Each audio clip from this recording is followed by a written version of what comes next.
Grazie Paolo. Temi ha posto molti, non so se ha posto altre risposte, dipende da voi, da come giudicate.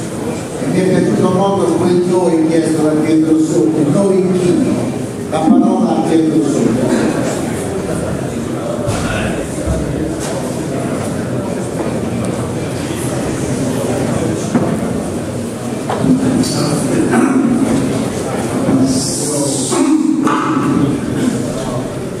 Ringrazio Enrico Fausto Mura e Rita Lampussa per questa iniziativa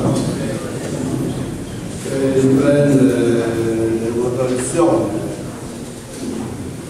che è recente, quella della selezione no causa, che è molto più lunga quella di volontaristi, di dedicare alle tematiche generali uno spazio e un'attenzione che va di là alla formazione politica, alla militanza di ciascuno di noi e che riprende anche per quanto riguarda l'associazione Carus con la passione che ha nato con la Nicolino Carus in tutta la sua vita politica che io ho in gran parte condiviso sia alla Regione sia in Parlamento. E credo che anche l'aver chiamato al cappello, diciamo, a premessa del tema che ci ha chiesto di svolgere una vicenda degli anni 20 possa servire a creare un filo grosso che ci conduce, diciamo, lungo una strada che percorriamo ormai da più di 150 anni. Senso che per evitare confusioni troppo lontane nel tempo e fermandoci alla vicenda che ci riguarda direttamente lo Stato italiano moderno, noi viviamo una condizione speciale che è dura ancora oggi dal 1847, questa è la mia opinione. Da quando cioè i sardi, la classe dirigente di allora, per favore un po' di silenzio, no, c'è grazie. La classe dirigente di allora, quella politica, quella culturale e anche quella produttiva, pensò che le sorti della Sardegna fossero meglio garantite, meglio tutelate, rinunziando alle nostre prerogative statuali, in un certo senso, agli stamenti, al Parlamento, alle autonomie che sono incluse nel Parlamento e fondersi in maniera perfetta con il Piemonte, con il regno di allora. E portarono al re l'istanza che il re accolse molto volentieri di rinunziare ai propri privilegi, chiamiamoli così, perché si chiamavano così, non erano poi così grandi privilegi, e cercare di integrarsi totalmente con la terraferma, perché nella terraferma c'era maggiore capacità di riforma, maggiore capacità di progresso, maggiore dinamismo sociale, maggiore modernità. Abbiamo vissuto praticamente nello Stato sardo piemontese per circa 100 anni in questa condizione di unione perfetta. Poi nella guerra è venuta la Costituente e ci ricordiamo di quei movimenti autonomistici che sono stati chiamati qui da Brigaglia stasera e che ponevano al centro della loro rivendicazione la coscienza maturata nella guerra del 15-18 di essere un popolo, di essere una nazione, di aver diritto a una forte autonomia, a un forte locale autogoverno.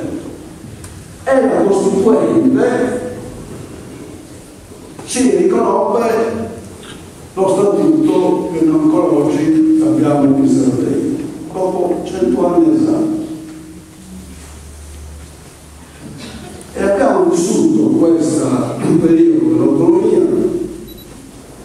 ormai da circa 62 anni e siamo in grado di fare un bilancio di questa autonomia.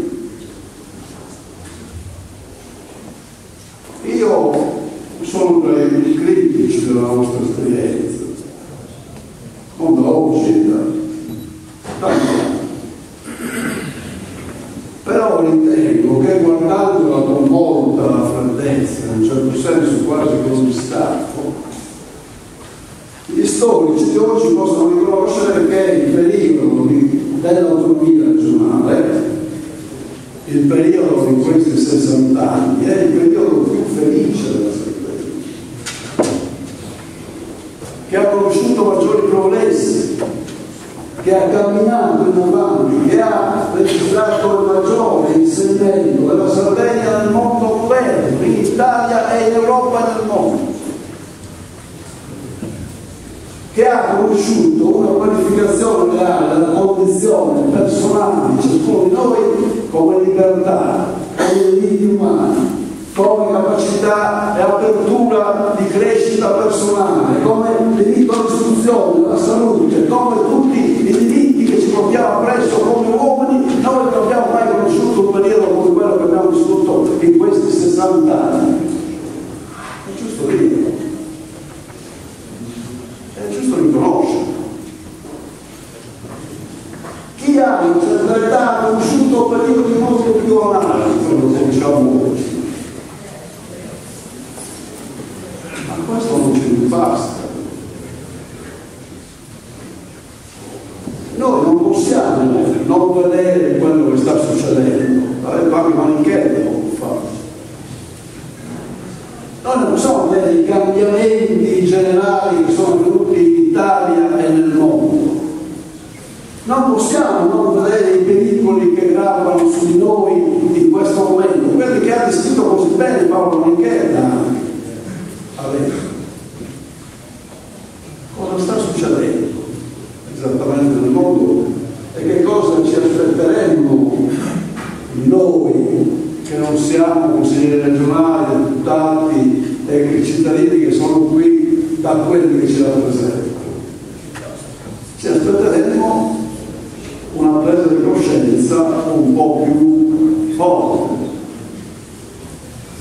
un'assunzione di responsabilità più chiara, più larga, più decisa, più comprensibile. Quello che manca in Sardegna oggi è questa coscienza. Certo ci sono tante delle catastrofi politiche che noi possiamo dimenticare. C'è stata la crisi del modello socialista, c'è stata la catastrofe del comunismo mondiale, c'è stata la caduta completa di un edificio che aveva retto la gran parte del Novecento. E di quella grande speranza che aveva animato la cultura, la politica, i movimenti operai, i sindacati, le lotte dei lavoratori, che aveva nato in Sardegna il secondo dopoguerra, che aveva portato al primo congresso del Consato, che aveva portato al piano di nascita. Oggi tutto questo luce, non c'è il comunismo, che era una grande narrazione, come dicono i teorici del post-moderno, che dava ai suoi aderenti, a quelli che seguivano quelle bandiere, un'idea del mondo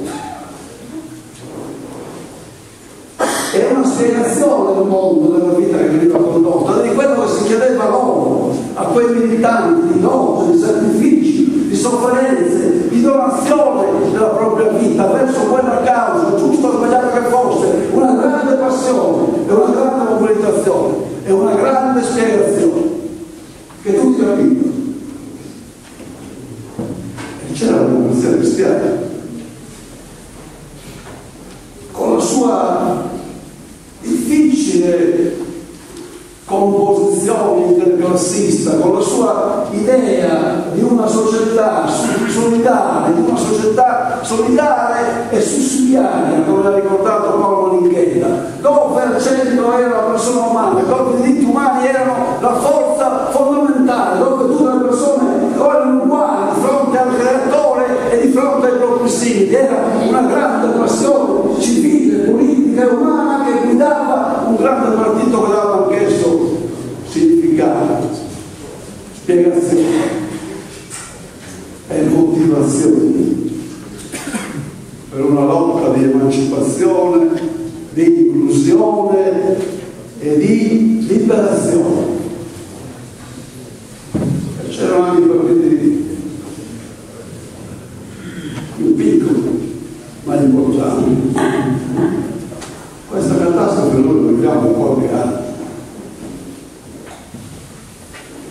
Io comincio dai partiti perché è difficile sostituirli. Ha ragione Maninchetta quando dice che forse bisogna fare una riflessione cominciando da quest'ultima parte.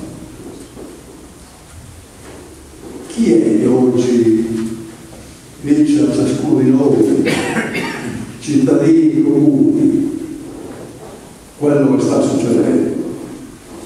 Chi è che ci spiega? Chi è che ci dice? Chi è che ci dà la possibilità di incidere sulle decisioni? Chi è che ci fa partecipare al gioco? C'è qualcuno di voi che partecipa al gioco della politica, a questa arena pubblica nella quale si decidono le sorti di ciascuno di noi, nelle quali ognuno di noi è coinvolto, che voglia o che non voglia. C'è qualcuno di noi che partecipa alle decisioni del Consiglio regionale o del Consiglio provinciale, di quello che voi volete. C'è una rappresentanza politica oggi in Italia e in Sardegna. Su che cosa ci serve questo legame di rappresentanza? Di classe, di cultura, di interessi, di categorie, di appartenenza territoriale. Un mondo diverso. Qualcuno ha chiamato la società fluida, un mondo che non si riesce ad afferrare. E dentro questa catastrofe politica le cose hanno continuato a camminare nel mondo. E come diceva Maninchetta, noi abbiamo oggi una realtà che si chiama Europa, dove c'è chi comanda più di noi e che ci dice quello che dobbiamo fare e che ci costringe a passare dove noi non vorremmo passare.